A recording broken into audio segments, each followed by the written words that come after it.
बच्चों, आज से हम आपके लिए शुरू कर रहे हैं महत्वपूर्ण प्रश्नों की एक श्रृंखला, जिसमें कि हमारा जो आज से वीडियो आपके पास आएगा, उसमें हम किसी एक चैप्टर को कवर करते हुए बोर्ड के जो उस पे अंक विभाजन के अनुसार जो मार्किंग स्कीम है बोर्ड की, उसके अकॉर्डिंग उसको जो नंबर्स दिए गए हैं, उन नंबर्स के अकॉर्डिंग उस पे कितने टाइप के क्वेश्चंस आपके बन सकते हैं और विगत परीक्षाओं में, विगत हमारे जो बोर्ड के एग्जाम हुए हैं लास्ट ईयर्स के, उनमें किस टाइप के क्वेश्चंस हमें आए हैं, आज हम उन पर बात करने वाले हैं। तो हमारा जो आज का चैप्टर है वह है आपका चैप्टर नंबर 3, लीनियर इक्वेशंस इन टू वेरिएबल, जिसको हम हिंदी में कहते हैं दो चर वाले रैखिक समीकरण। तो बच्चों, आज का वीडियो शुरू करने के पहले मैं आपको सजेस्ट करूंगा कि आप अपना कॉपी और पेन साथ रखकर बैठें ना। जो महत्वपूर्ण चीजें आपको लगती हैं कि आपको नोट करना चाहिए, खासतौर से जो मैं आपसे यहाँ पे आपके ओटी का सेंस मेरा यहाँ पे सत्य सत्य, रिक्त स्थान ना, चूज द करेक्ट, जो आपके 30 नंबर जो आने वाले हैं, जो 40% वेटेज जिस पे आपका दिया गया है, उन प्रश्न की मैं बात कर रहा हूं, जो कि आपके प्रश्न क्रमांक 1 से 6 तक के होंगे ना। तो दो चर वाले रैखिक समीकरण जो हैं, अगर हम पिछले प्रश्नों का इसमें देखते हैं तो आप यहां पे अपनी स्क्रीन पर देख रहे हैं कि आपको दिख रहा है कि ये जो चैप्टर है, इस पे हमारे बोर्ड के अकॉर्डिंग 7 नंबर दिए गए हैं। अगर हम पिछले विगत साल के प्रश्न पत्र का अध्ययन करते हैं तो उसके अनुसार हमें जो मिला था, 1 अंक का एक क्वेश्चन मिला था, 2 नंबर का एक क्वेश्चन मिला था और एक क्वेश्चन हमको मिला था 4 नंबर का।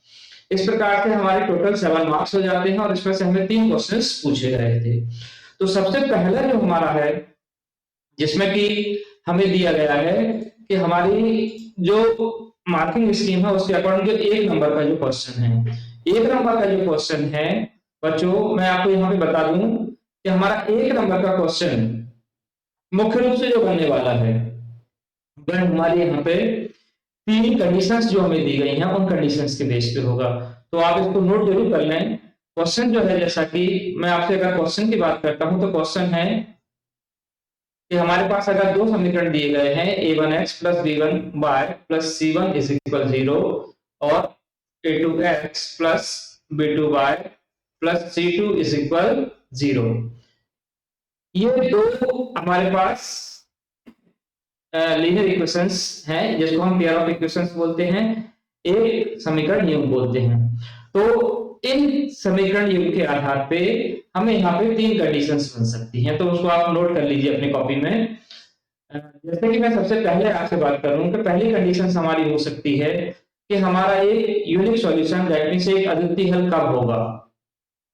ये क्वेश्चन जो है वो आपको खालिस्तान भी हो सकता है, क्लब भी हो सकता है, ट्रू फॉल्स भी हो सकता है, या चूज द करेक्ट भी हो सकता है ना। तो अगर हम बात करते हैं पेयर ऑफ इक्वेशंस के लिए कि हमारे एक अद्वितीय हल या फिर हमारे एक यूनिक सॉल्यूशन कब होगा, तो अगर आपसे यूनिक सॉल्यूशन पूछा जाता है तो उसमें आप ध्यान रखिए कि हमारा यूनिक सॉल्यूशन तभी होता है जबकि हमारा पहले दो, मतलब जो x के गुणांक है उनका अनुपात और जो y के गुणांक हैं उनका अनुपात बराबर नहीं होता।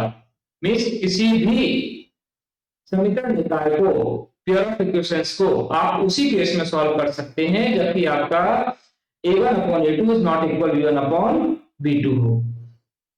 आपको समझ में आ रहा होगा कि अगर आप किसी भी पेयर ऑफ इक्वेशंस को सॉल्व करना चाहते हैं तो आप उसको बगैर सॉल्व करे ही किसी भी संख्या के माध्यम से ये चेक कर सकते हैं कि इस समीकरण निकाय का कोई हल होगा या नहीं होगा। जैसे कि मैं आपको एक उदाहरण के रूप से बताऊं, मैंने सपोज कीजिए एक उदाहरण लिखा हुआ है 3x plus 4y is equal 5, okay, and 2x plus 9y is equal 7। Suppose कीजिए हमारे पास एक पेयर ऑफ इक्वेशंस है और हमसे पूछा जा रहा है क्या इसका सॉल्यूशन है या नहीं है। तो सबसे पहले हम बात करते हैं हमारे x, y और कांस्टेंट नंबर्स जो है इनके। जैसा कि हम देख रहे हैं कि यहाँ पे हमारा सबसे पहले जो x का कोफिशिएंट है वो 3 है, तो मैंने यहाँ पे a1 को 3 बोला है।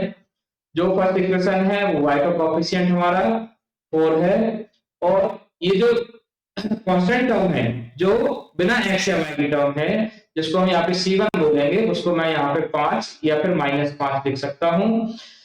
निर्भर करता है कि आप सी को या तो ये स्थिति में है कि सी दोनों में बराबर में रहे, बराबर में 0 ना हो, या फिर सी को हम यहाँ पे पक्षांतर करके दोनों के बराबर में 0 लेके आ सकते हैं।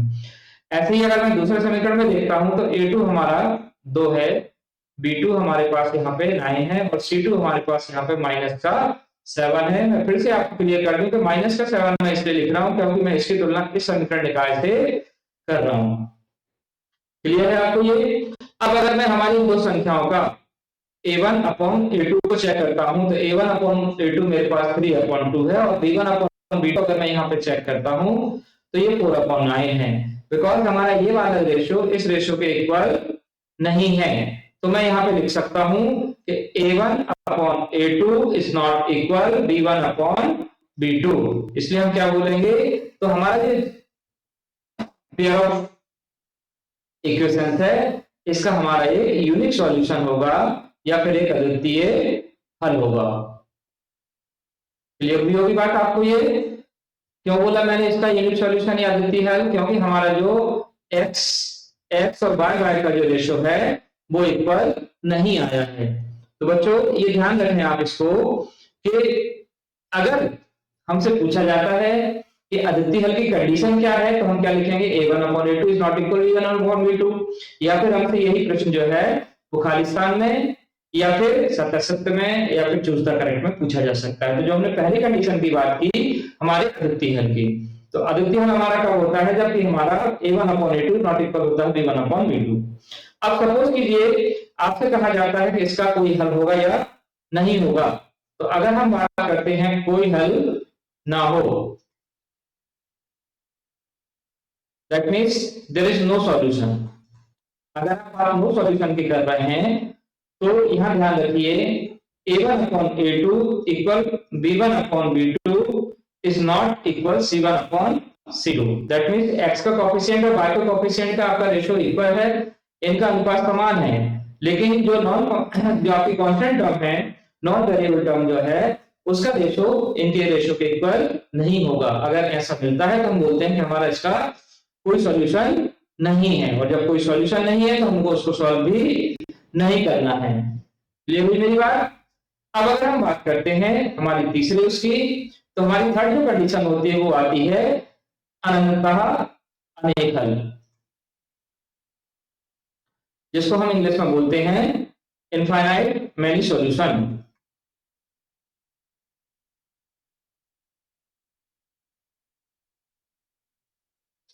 तो इनफाइनाइट मैनी सॉल्यूशन की अगर हम बात करते हैं तो हम ये बात करेंगे कि हमारा A1 A2 का रेशियो, B1 B2 का रेशियो और C1 C2 का रेशियो, ये तीनों रेशियो हमारे इक्वल हैं। अगर हमारे ऑल थ्री रेशियो इक्वल हैं तो हम ये बोलते हैं कि हमारा यहाँ पे जो सिस्टम है उसका इनफाइनाइट मैनी सॉल्यूशन है। दैट मींस बहुत सारी सॉल्यूशन है, और बहुत सारी सॉल्यूशन है तो इसलिए हम उसको सॉल्व नहीं करते हैं, सिर्फ हम उसको लिख के छोड़ देते हैं।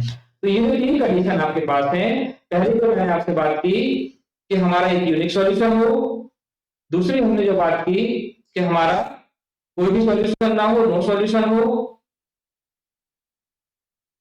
फिर से एक बार हम देखना शुरू से देखिए, मैंने सबसे पहले आपसे बात की है कि अगर हमारे पास एक कोई pair of equations, that means एक समीकरण निकाल दिया हुआ है जिसको हम A1x B1y plus C1 equal 0 और A2x plus B2y plus C2 equal 0 बोल रहे हैं, तो इसके लिए हमारे पास तीन परिस्थितियां संभव होती हैं। पहली जो हम बात कर रहे हैं अद्वितीय हल, दैट मींस यूनिक सॉल्यूशन। तो हम कब बोलेंगे यूनिक सॉल्यूशन, जबकि हमारा A1 upon A2 is not equal B1 upon B2। अब अगर एग्जाम में ये क्वेश्चन आता है तो हो सकता है वो आपको A1 A2 B1 B2 के रूप में दे, या फिर ये भी पॉसिबल है कि वह आपको इनकी जगह पे कोई संख्याएं दे दें। तो अगर वो संख्याएं भी देते हैं तो आपको उसमें कंफ्यूज नहीं होना है। यहाँ पे एक चीज और मैं आपको क्लियर कर दूं कि ये जो मैं आपको यहाँ लिख रहा हूँ A1 A2 B1 B2, इसको वो चेंज भी कर सकते हैं, इसको वो चाहे तो A1 B1 और A2 B2 भी लिख सकते हैं। तो ये थोड़ा सा ध्यान रखें। ये हमारी अगर दोनों नॉट इक्वल हैं, नॉट इक्वल सिर्फ बराबर नहीं के लिए मैं पुनः रिपीट कर रहा हूं आपको एक बार, ये सिर्फ और सिर्फ नॉट इक्वल के लिए, अगर सिर्फ नॉट इक्वल हमारा आता है रेशो A1 A2 का B1 B2 का, या फिर A1 B1 और A2 B2 का आप निकालते हैं, सिर्फ नॉट इक्वल की हम बात करेंगे तो फिर हमारा कोई सॉल्यूशन नहीं होगा।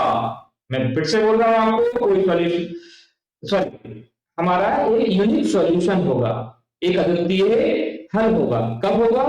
जबकि हमारा ये नॉट इक्वल होगा। क्लियर है मेरी बात आपको?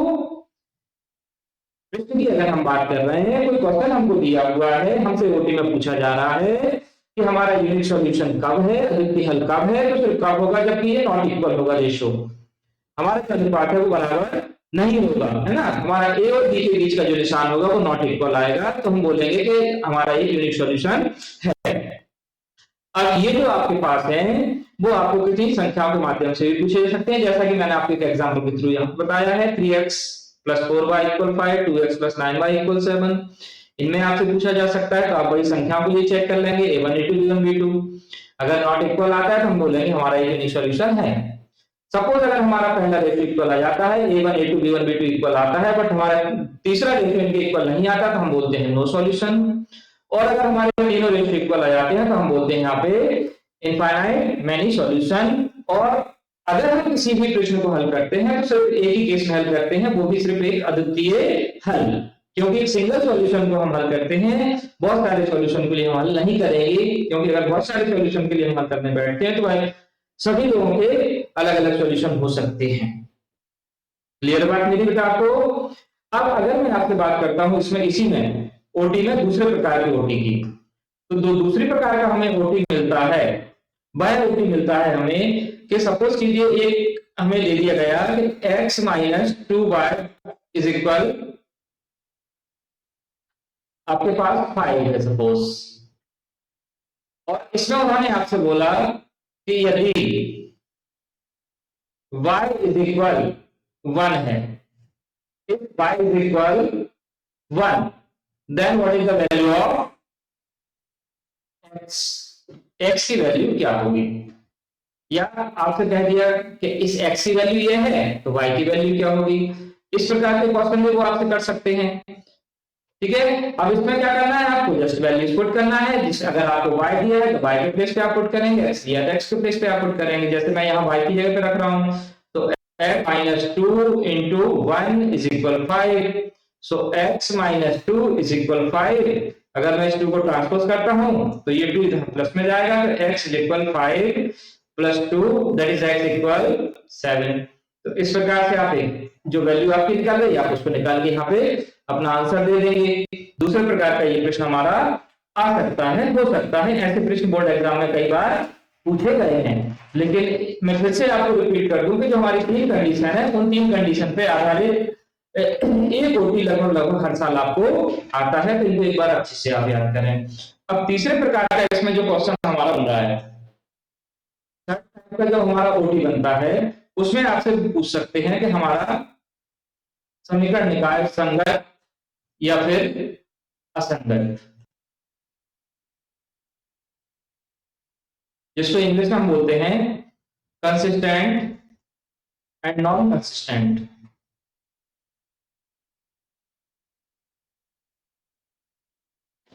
वन वर्ड भी हो सकता है, खाली स्थान फिलअप, या फिर ट्रू फॉल्स भी हो सकता है।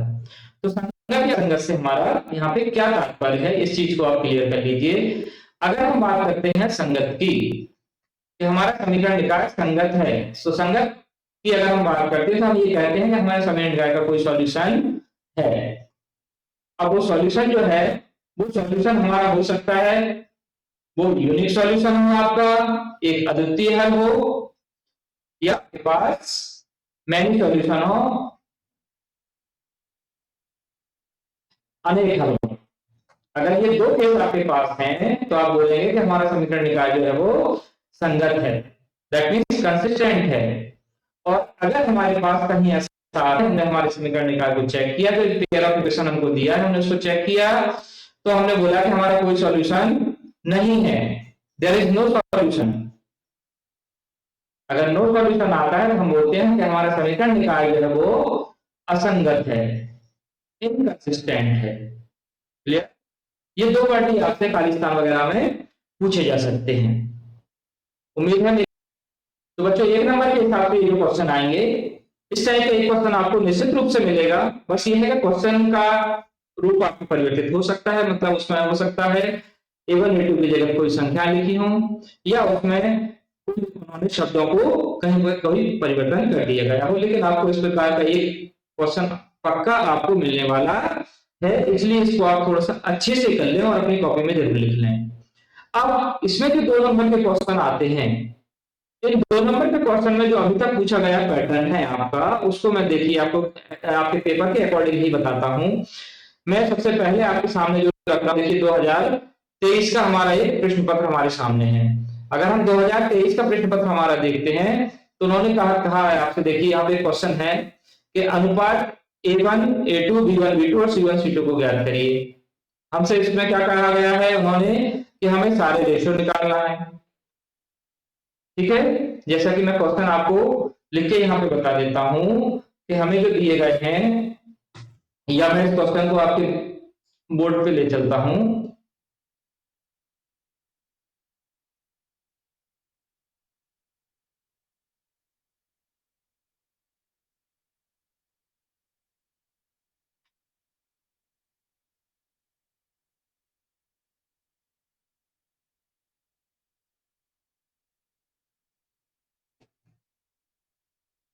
देखिए क्वेश्चन आपको यहाँ पे दिख रहा है अपना। इस क्वेश्चन को हमें हल करना है, ये 2023 का ही क्वेश्चन है, तो इसी प्रकार के क्वेश्चन और हमसे पूछे जाएंगे इसमें।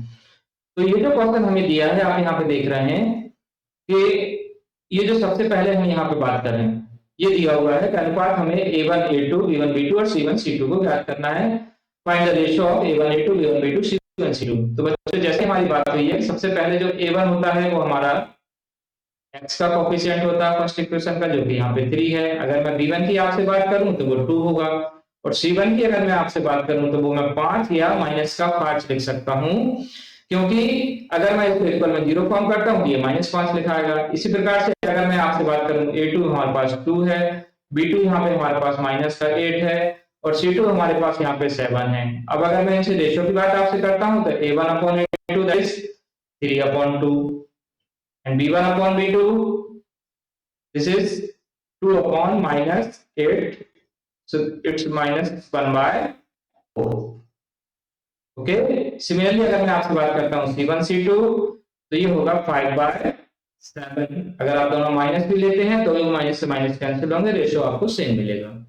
तो इस प्रकार से हमसे प्रश्न कहा जाएगा कोई भी कि हो सकता है जैसे उन्होंने इसमें पूछा। अब दूसरा प्रश्न आप इसी में देख रहे हैं जो पूछा गया है कि समीकरण निकाय को आप हल कीजिए।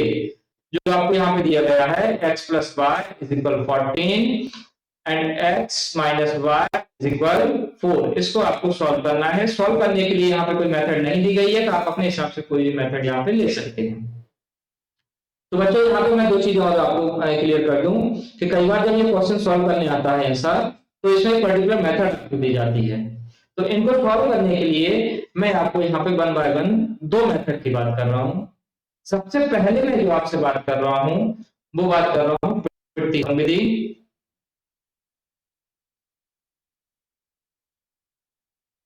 जिसको इंग्लिश में कहा जाता है सब्स्टिट्यूशन मेथड।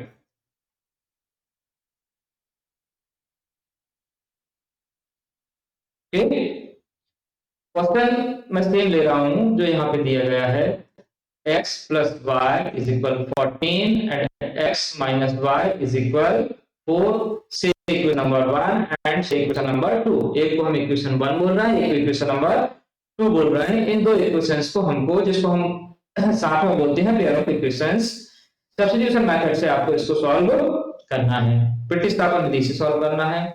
तो प्रतिस्थापन विधि के लिए सबसे पहले आप बच्चों ये देखते हैं कि ये जो 2 समीकरण आपको दिए गए हैं, पहला समीकरण ये दूसरा समीकरण, इन दोनों समीकरणों में छोटा समीकरण कौन सा है जिसमें कि आपको अंक कम दिए गए हैं। तो यहाँ पे चूंकि x प्लस वाई और x माइनस वाई दोनों में हमारे पास ज्यादा गुणांक नहीं दिए हैं, किसी भी हम एक समीकरण को ले सकते हैं। तो मैं यहाँ पे अगर समीकरण 2 से आपसे बात करता हूं, मैंने यहाँ पे लिखा फ्रॉम इक्वेशन नंबर 2, समीकरण नंबर 2 से मैं समीकरण नंबर 2 को नोट करता हूं। यहाँ पे x minus y is equal 4 इस y को मैं यहाँ ट्रांसपोज करता हूँ तो x इज इक्वल 4 माइनस का y इधर आके आपका प्लस का होगा। तो ये आपको x की जो वैल्यू है वो y के रूप में मिल जाती है। x का जो मान है वो y के रूप में मिलता है आपको। That means the value of x in term of y। ये आपने x को फाइंड कर लिया है y की टर्म्स में। अब जब आपने x की वैल्यू फाइंड कर ली है, जिसको हमने यहाँ पे इक्वेशन नंबर 3 दिया है, बिकॉज इसको हमने फाइंड किया था कहां से, सेकंड इक्वेशन से। आपके पास रिमेनिंग इक्वेशन रह गई है फर्स्ट।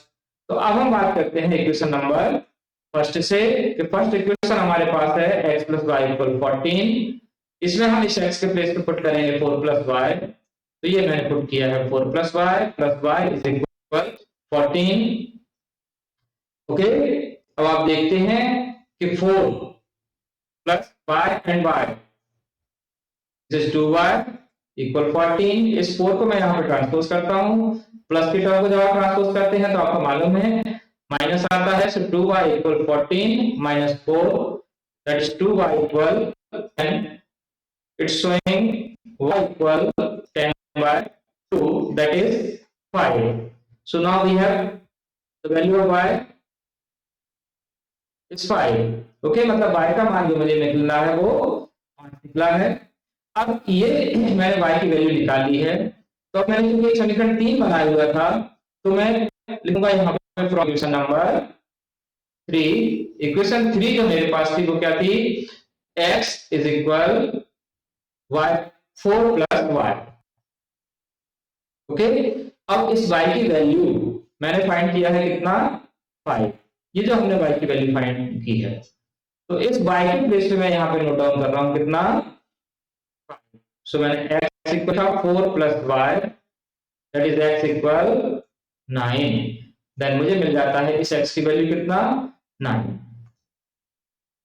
ओके, सो आपने यहाँ नोट डाउन किया x equal 9 and y equal 5। ये हमारा सॉल्यूशन हो गया है। क्लियर हुआ होगा बच्चों के आंसर से, सभी को क्लियर है। सपोज कीजिए मैंने तो सॉल्व कर लिया मेरा, लेकिन पीछे से मेरे फ्रेंड ने कहा नहीं तेरा आंसर तो रॉन्ग बेटा। अब मैं क्या करूंगा, मैंने डिसाइड कर लिया कि अगर मेरा फ्रेंड बोल रहा है बिल्कुल सही बोल रहा होगा, मतलब मेरा आंसर रॉन्ग आया है। तो अब एक नई कंफ्यूजन। तो अगर ऐसी बात होती है तो हमने इस वैल्यू जो हमने x और y की जो वैल्यू फाइंड की है, जो यहाँ पे हम देख रहे हैं कि x हमारा 9 y हमारा 5, हम इन दोनों वैल्यू को 1 by 1 यहाँ पे पुट करके देखेंगे।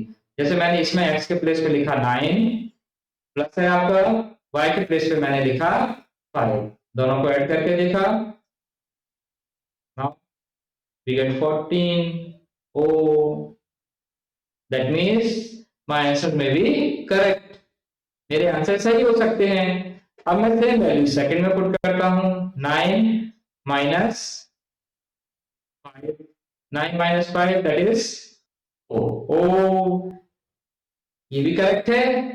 That means my both values are correct. ये मेरी दोनों एक्स और वाई की जो वैल्यूज हैं वो बिल्कुल सही है। क्यों? क्योंकि ये दोनों इक्वेशंस को सेटिस्फाई कर रहे हैं। क्लियर है बच्चों? इसी क्रम में मैं आपको प्रतिस्थापन विधि का एक सवाल और बता रहा हूं, जो कि यहाँ पे कई बार नाम से भी पूछा गया है। जैसे कि एक इक्वेशन दी गई है यहाँ पे, x plus y is equal 5 and 2x minus 3y is equal 4।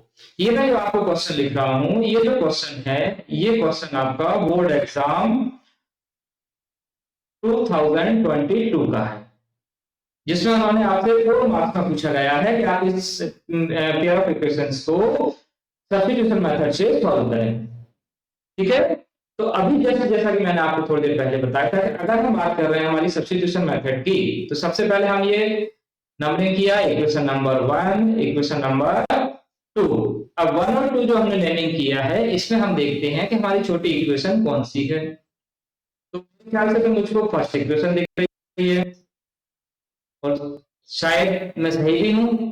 आपका क्या ख्याल है? अगर हम डिसाइड नहीं कर पा रहे हैं तो मैं आपको बता दूं, देखिए इसमें x और y के साथ कुछ नंबर्स लिखे हुए हैं, ये थोड़ी सी ज्यादा बड़ी इक्वेशन हो गई है, हम बात करते हैं छोटी इक्वेशन की। तो मैंने नोट डाउन किया यहाँ पे, फिर मैं वही बात कर रहा हूँ कि फ्रॉम इक्वेशन नंबर 1, समीकरण नंबर 1 से, अगर हिंदी में आप देख रहे हैं तो मैं यहाँ लिखूंगा समीकरण 1 से, मैं समीकरण 1 दैट मींस इक्वेशन नंबर 1 को यहाँ पे नोट डाउन करूंगा। इक्वेशन 1 मेरे पास कितना है, x plus y is equal 5. Okay, now we have to find the value of x in term of y or the value of y in term of x. इसका मतलब है कि मैं यहाँ से या तो x की वैल्यू y की फॉर्म में निकालूं या y की वैल्यू x की फॉर्म में निकालूं। तो अगर मैं इस y को, ये y है, इसको यहाँ से यहाँ ट्रांसपोज करता हूँ तो ये प्लस का जो y है यहाँ जाके माइनस का हो जाएगा। तो मैं ये वैल्यू यहाँ पे लिखता हूँ, देखिए x is equal 5 minus y, ये मुझे वैल्यू मिल गई किसकी, y की, sorry in term of y के रूप में x का मान में यहाँ मिल गया, जिसको मैं यहाँ पे बोल देता हूँ इक्वेशन नंबर 3। क्लियर बेटा? अब ये जो हमने फाइंड किया है इक्वेशन नंबर 3, वो हमने फर्स्ट से निकाला है, तो इसको हमको पुट कहाँ करना है, सेकंड में। तो putting the value of y in equation number 2, okay, because हमने फर्स्ट से फाइंड किया था इसलिए हम इसको 2 में पुट कर रहे हैं। अब हमारे पास इक्वेशन नंबर 2 क्या था, अगर हम उस इक्वेशन नंबर 2 को नोट डाउन करते हैं तो इक्वेशन जो 2 हमारे पास है वो है 2x minus 3y is equal 4, okay. और हमने x क्या फाइंड किया, हमारा x हमने फाइंड किया है यहाँ पे, हमारा जो x इज इक्वल है वो है 5 माइनस वाई, मतलब मुझे इस इक्वेशन में x के प्लेस पे ये वैल्यू यहाँ पे पुट करनी है, इस x के प्लेस पे मैं ये पुट करता हूं। देखिए आप 2x के प्लेस पे मैंने पुट किया 5 minus y minus 3y is equal 4। So first we have to note the bracket that means multiply, गुणा करना है मुझे, 2 5 10 minus 2y minus 3y is equal 4. So 10 minus 5y is equal 4. Okay.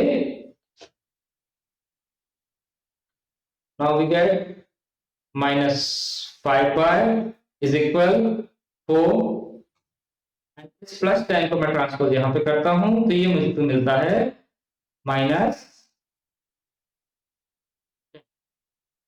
Okay, then ये मुझे मिला है minus 5y is equal minus 6।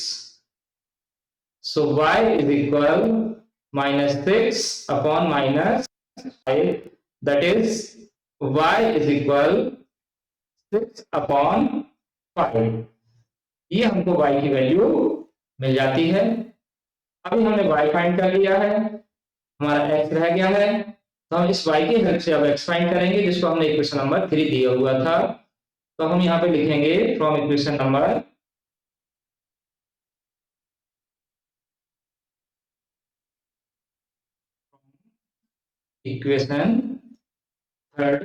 Third equation मेरे पास क्या था, x equal 5 minus y, so x is equal 5 minus 6 upon 5 upon में कुछ नहीं है देन 1, तो ये शो करेगा x is equal, LCM is 5 then it's 25 minus 6, so x is equal 19 upon 5, तो ये मुझे x की वैल्यू मिल जाती है 19 अपॉन 5। अब मुझको नोट डाउन करना है यहाँ पे मेरे आंसर्स, तो जब मैं आंसर्स लिखूंगा तो मैं यहाँ पे दूंगा x is equal 19 by 5 and y is equal 6 by 5. These are the values of x and y, जिसको मैं यहाँ पे बोलूंगा मेरा आंसर्स। समझ में आया होगा बेटा आपको ये चीज, कहीं कोई प्रॉब्लम है? तो अब इसी क्रम में बेटा हम बात करते हैं आगे की। अब हमसे एक सेकंड जो हमारी मेथड दी गई है, जो हमसे पूछी भी गई है, उस मेथड का नाम है यहाँ पे, हिंदी में हम बोलते हैं इसको विलोपन विधि, और इंग्लिश में जिसका नाम है एलिमिनेशन मेथड।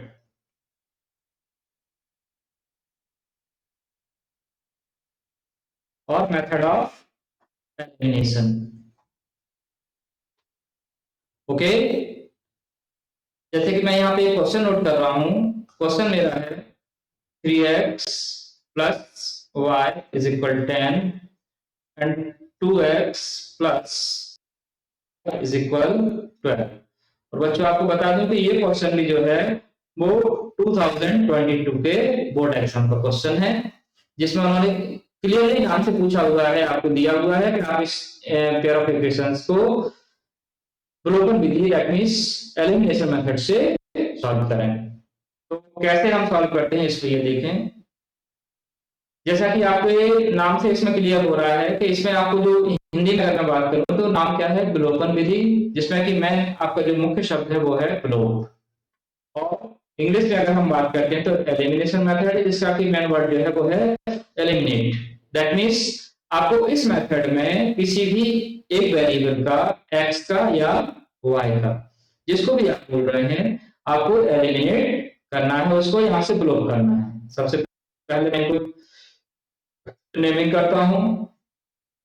सबसे हमने इसको नाम दे दिया है equation first and equation second.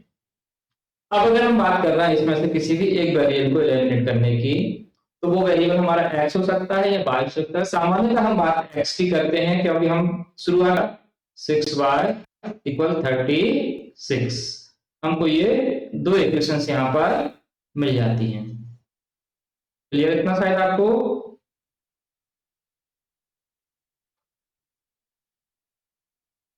अब जब दो इक्वेशन हमको मिल रही है यहाँ पर, तो अब इसके बाद हम चेक करेंगे कि हमारे जो है इन दोनों इक्वेशन में जो फर्स्ट और सेकंड हमको मिली हुई है, जो वेरिएबल को हमने इक्वल किया है, मतलब जिन वेरिएबल के कोफिशिएंट्स हमने बराबर करे हैं, जिनको समान करे हैं, उनके चिन्ह क्या है।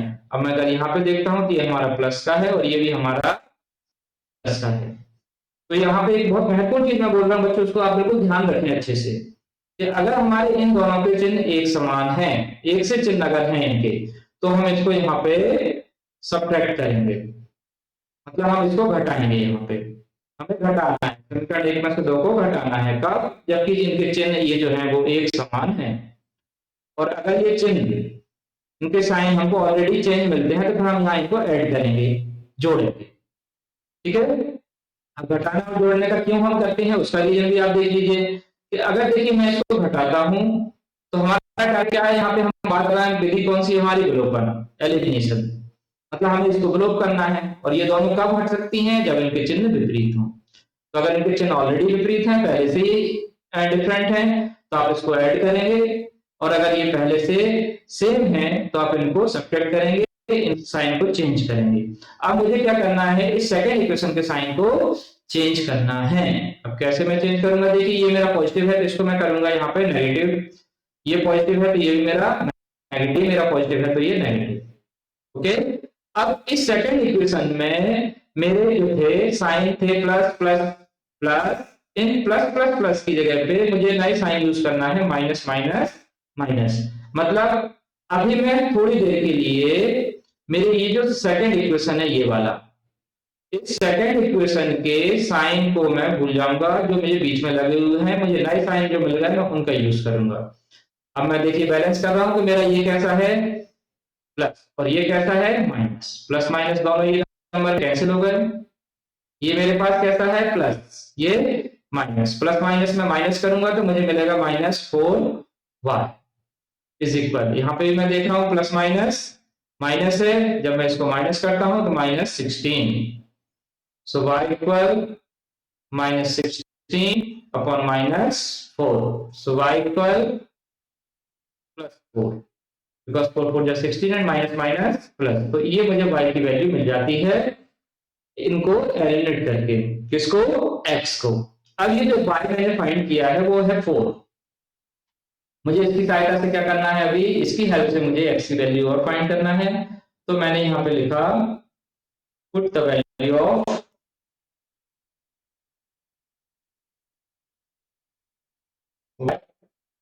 इन इक्वेशन नंबर 1 और 2।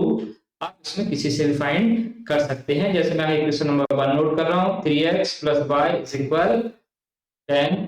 अब ये y मुझको मिला हुआ है 4, so 3x plus 4 is equal 10, plus 4 को मैं यहाँ से ट्रांसपोज करता हूँ, तो 3x is equal 10 minus 4, and 10 minus 4 मेरे ख्याल से तो 6 होता है। आपका दिमाग क्या कह रहा है ये मुझे बताएं आप। 3x equal 6, so x equal 6 by 3, that is x equal 2। अब मुझे मिल गया है x equal 2 and y equal कितना, y इक्वल 4। ओके, तो ये मेरे आंसर हो जाते हैं।